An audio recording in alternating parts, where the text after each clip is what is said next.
अगर आप आपके ताकतवर दुश्मन को हराना चाहते हैं तो वार हमें उस जगह पर करना चाहिए जहां पर वो घायल हो, जिससे कि उसे दुगना नुकसान हो, और इसी को कहा गया है hit where it's hurt most. और रणनीति में उसी को कहा गया है जहां दुश्मनों को सबसे ज्यादा दर्द हो, सबसे ज्यादा तकलीफ हो, आप उसी जगह पर वार करो। और इसीलिए भारत ने बिल्कुल इसी साइड एक शानदार कदम चला है। दरअसल पिछले 1-1.5 साल में आपने बहुत सुना होगा कि चीन धीरे धीरे करते हुए जो तिब्बत है उसका कल्चर समाप्त कर रहा है। यहाँ तक कि चीन इस हद तक चला गया है कि लोगों को उस जगह पर पूजा करने से रोक रहा है। वहाँ के जो बौद्धिस्ट मॉन्क हैं या अन्य जो लोग हैं, इसके अलावा छोटे छोटे जो कस्बे हैं, उनके नाम बदले जा रहे हैं, उन्हें अपने कल्चर को फॉलो करने से रोका जा रहा है, वो भी बहुत ज्यादा लार्ज स्केल पर। और लोगों को सख्त हिदायत दी जा रही है, जो लोग तिब्बत में रहते हैं, कि हमने जो नाम आपके कस्बों या फिर शहरों के रखे हैं, आप उन्हीं नाम को एक्सेप्ट कर लो। और अगर आप ऐसा नहीं करते हैं तो आपके घर वाले बस आपको ढूंढते रह जाएंगे और तुम भी अपने घर वालों को दोबारा जिंदगी में फिर कभी देख नहीं पाओगे। इस लेवल की नाइंसाफी वहाँ पर की जा रही है। और चीन ने अपनी रेड लाइन तो तब क्रॉस कर दी जब इन्होंने भारत के कई हिस्सों के, जो कि अरुणाचल प्रदेश में है, उनके नाम बदलने का ट्राई किया। और भारत ने भी इसका जवाब दिया, हमने भी उनके कई सारे जगहों के नाम बदल दिए। लेकिन असली कार्रवाई तो अब हुई है और यकीन मानिए चीन इससे एकदम बिलबिला गया है। दरअसल हुआ ये है कि अरुणाचल प्रदेश में चीन की सीमा के साथ लगा हुआ एक विशाल पर्वत था। और ये पर्वत खास इसीलिए है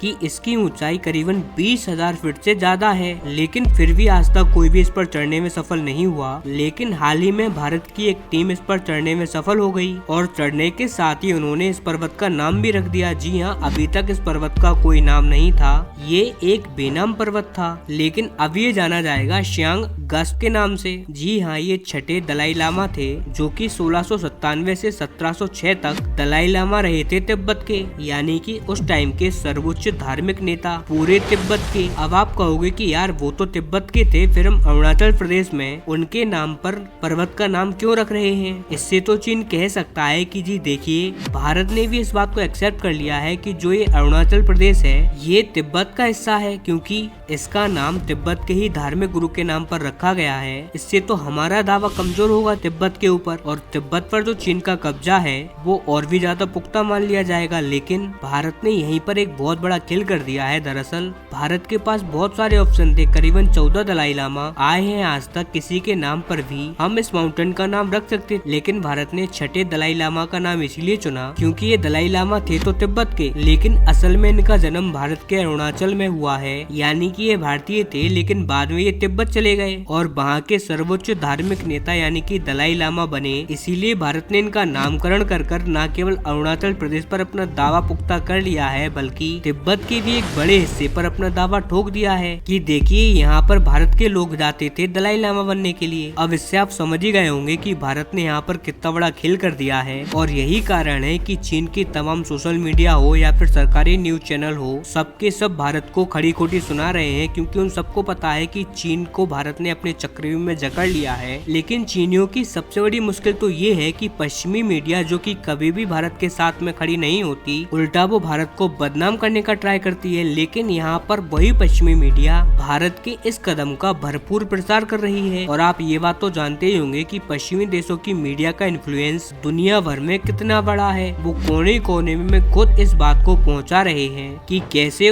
भारत ने अरुणाचल प्रदेश के एक पीक का नाम दलाई लामा के नाम पर रखा। लेकिन पश्चिमी देश की मीडिया ये सब कर भारत पर कोई एहसान नहीं कर रही, बल्कि ये सब अमेरिकी सरकार द्वारा केंद्रित है, क्योंकि उन्हें पता है कि अरुणाचल प्रदेश पर भारत का दावा होना और भारत के कब्जे में रहना बहुत ज्यादा जरूरी है, वरना चीन बहुत ज्यादा हावी हो जाएगा। इसीलिए वह इस पूरी खबर पर बहुत ज्यादा प्रचार प्रसार कर रहे हैं, ताकि पूरी दुनिया को पता चले कि अरुणाचल भारत का हिस्सा है सदियों से, ना कि चीन का। और जो तिब्बत है उस पर अमेरिकी सरकार कितना एग्रेसिव है ये तो आप जानते ही होंगे कि क्योंकि हाल ही में उनका हाई लेवल का डेलीगेशन आकर भारत में दलाई लामा से मिल भी चुका है। और उस समय चीन का क्या आउटरीच था वो भी आपने देखा ही। लेकिन फिलहाल के लिए ये भारत ने एक बहुत ही शानदार स्टेप चला है, दुश्मन पर हमला वहाँ किया है जहाँ उसे सबसे ज्यादा दुख हो।